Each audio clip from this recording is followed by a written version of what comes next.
Здравей! Аз съм Зая Мая и книжките чета. Аз най-обичам на света. А аз съм Лисичко, знае всичко. Гатанки аз нареждам като песни, а лъхич не си мисля, че ще са лесни. Хей, не ме забравяйте! Аз съм Френчи. Обичам да правя шегички и затова съм любимец на всички. Бързо заставай пред екрана, защото приказката вече се захвана.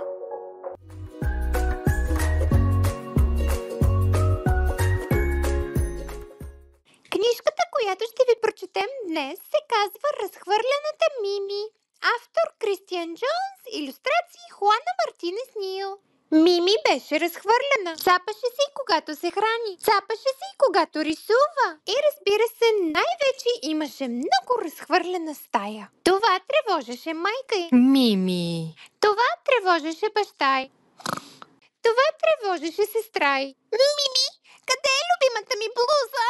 Но това, че е разхвърляна, не тревожеше Мими. Мими се гордееше, че е разхвърляна. Беше толкова горда, че дори си направи специален медальон, заявяващ този факт. Носеше го всеки ден. Беше любимият ти аксесуар и почти никога не излизаше навън без него. Но в една много разхвърляна сутрин Мими не успя да намери своя специален медальон. Търси горе, търси долу, претърси всички стаи в къщата.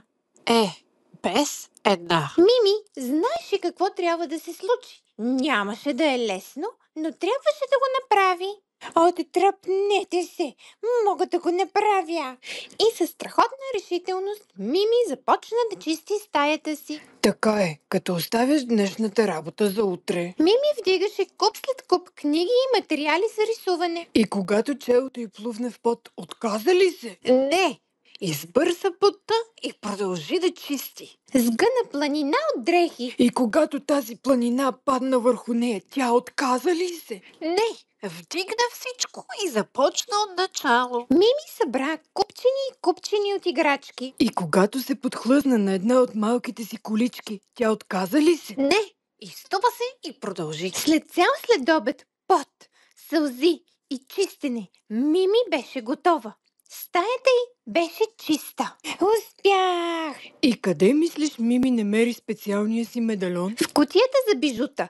Точно там, където трябваше да бъде. След този ден Мими се промени. Все още се цапаше, когато се храни и все още цапаше, когато рисува. Но вече не разхвърляше стаята си. И това беше едно добро начало. Сега Мими беше само понякога хаос.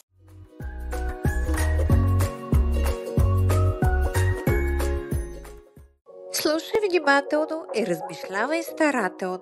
Зурличката му е нослето и завито му е опашлето. Що е то? Ако отговора знаете, коментирайте без да се ваете.